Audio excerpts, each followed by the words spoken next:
Hey guys, Garrett here from iOS Pro. Today, I'm going to be giving you guys an update on the iPod Touch 7th generation 2 years later and tell you guys what I use it for the most and tell you guys if you should still buy it or not. So let's get started.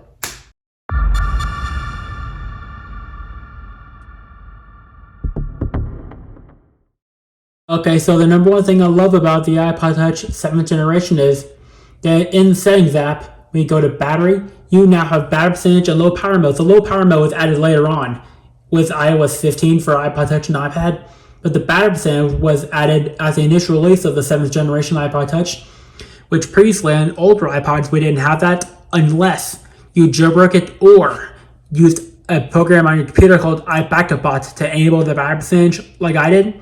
I used iBackupBot on my iPod Touch 6 to enable the battery percentage. So those are a couple ways you can do it, but I'm not going to leave the tutorial on this video because of like YouTube standard things, but that's basically how I did it. So battery percentage on the iPod Touch 7. Now I'm going to show you guys what I love doing on the iPod Touch 7 every day. Okay, so the first thing I love doing on this iPod Touch is watching videos on YouTube and TikTok. So I use TikTok a lot on this iPod Touch. It works great for watching TikTok videos and posting them as well. It works very well for it. Kind of slow in some cases, but the number one thing I don't like about using TikTok on here is it zaps the battery really quick. So I have to get it plugged in all the time with using TikTok. But when using YouTube, it works great for basic videos and all that, because TikTok drains the battery a lot faster than any other app on this iPod Touch. The second thing I love using on this iPod Touch is playing games like Pokemon Go, Trend Conductor, and the new Paperfold game that recently came out earlier last year. So you guys may have seen the ads for it on YouTube, but I certainly have a lot. So, and the last thing I love using on this iPod Touch is astronomy apps like Solar Walk. This app will allow me to view planets inside planets and look up information about them. It's really cool. So the app is called Solar Walk 2. I'll leave the link in the description for where you can get it at. I've used this app since 2014. So here's the sun here. So I've tapped the bottom date to reset it to the current time and date today. I can move forward in time and back in time as well. Oh, there's the sun. Let me go to the earth. I turned the sound off due to copyright reasons because last time I tried it, I copyrighted my video for the music and Solar Walk. That's why I muted it this time. So here's the earth. I can spin around. These dots right here are actually satellites orbiting space. I can even click the info button and look up information like distance, radius, and like volume, density, the mass, and the atmospheric conditions, surface area, gravity, orbital velocity, and the satellites, which is the moon, which is really cool. I can even click this button right here to look inside the Earth. That's what I love about this app. You can look inside of planets and everything. See here, the Earth with the core and everything like that. I can even look at the International Space Station right here. See, this is the International Space Station right here. It's really cool. I'm going to fast forward so you guys see this. You can even fast forward the space station through time, which is really cool. So here it is in great detail here. And the cool part about the Solar Walk app is that when I go back to the Earth here, you can actually see the path of the space station in real time. So when I click the space station again, you see its trail there. I can zoom all the way out and view its path in real time, so I can see where it's going to go over the Earth. And look at my area right here, so I can see when the ISS can go over the Earth. It's really handy to see where it is around the planet. I can even go to other planets like Mars, Neptune, all that. And some of you guys may not know this, but NASA is thinking there might be a ninth planet or hypothetical planet that's like not real. See right here, hypothetical. Like gas giant, like 10,000 miles away, like beyond Pluto's orbit. See, when I zoom out here, you can see how far away it is really. So it takes about 10,000 years to orbit. This planet is not confirmed, but that's what they say. I can view asteroids, comets, and everything else. That's what I love doing on the iPod Touch of astronomy. I can look at all the satellites right here. The best part is that I can even go to a rover on Mars, right here, like Curiosity.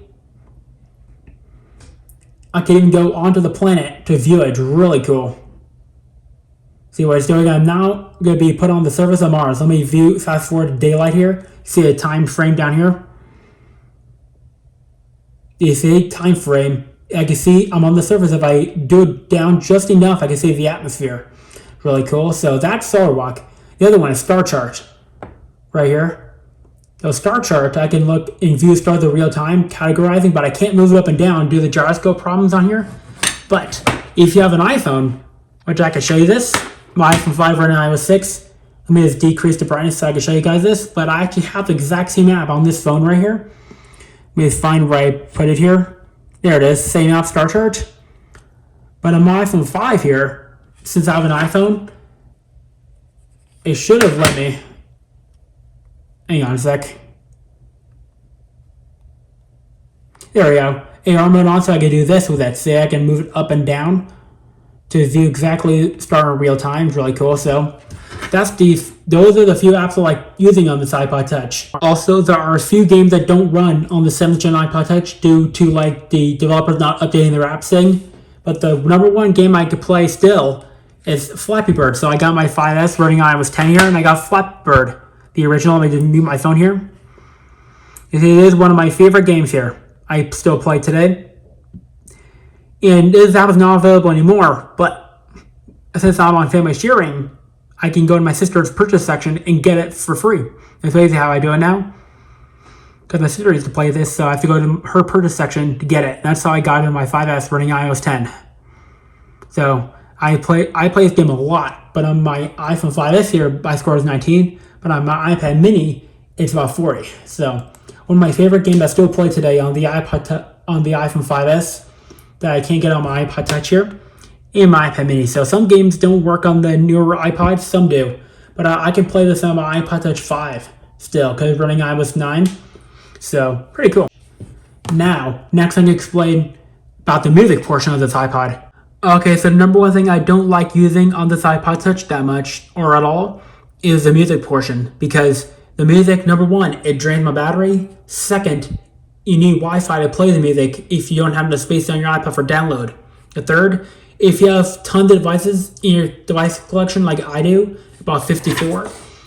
So when you go to try to download music like this, you get this issue right here. You've reached the device limit for this Apple ID.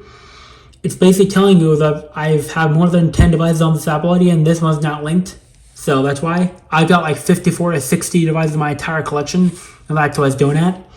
So instead, what I did actually is I went onto eBay and purchased old iPods, like the mini here. Let me turn off my backlight here. The mini, the nanos, like the Nano 6th generation right here.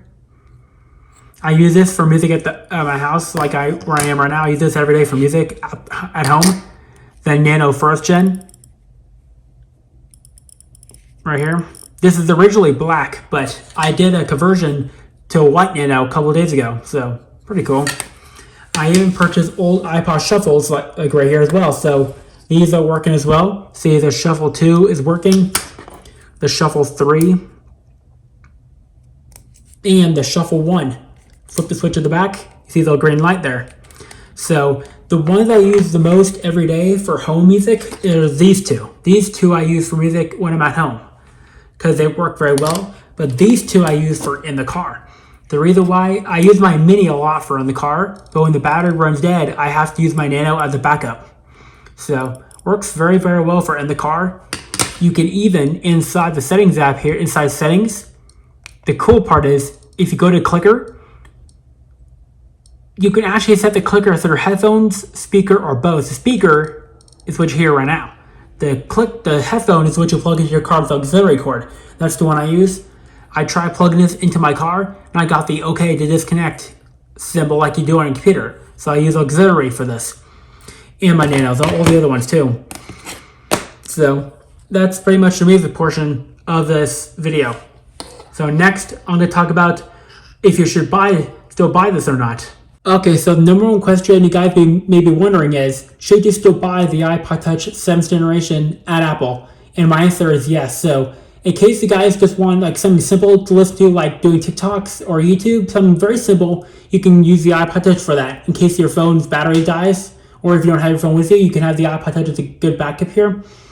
The iPod's also good for doing photos here, Like here, see you're using the front camera. It's good for videos, slow motion, and like pano and time lapse and all that. It's good, really good for those. I also use this iPod Touch for uploading TikTok videos. And I did film a couple of days ago on my TikTok with this iPod. They turn out really good. It's good game device as well.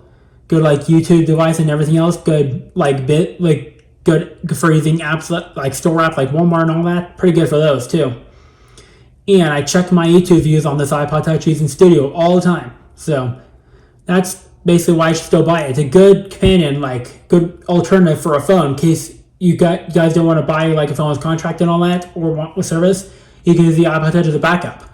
Also, what I've known here is that if you use your iPhone's Wi-Fi calling inside the FaceTime, there's an option for calls from iPhone where you can use this iPod Touch to transfer calls from your iPhone or using your iPhone's phone plan to make actual calls in the iPod. So that's the other thing I use it for. So that's basically the iPod Touch 7th generation in 2022. Great device, good for gaming, using store apps and TikTok and all that other good stuff. So that's pretty much it for this video. If you like the video, give the video a thumbs up, subscribe to the video. Peace out.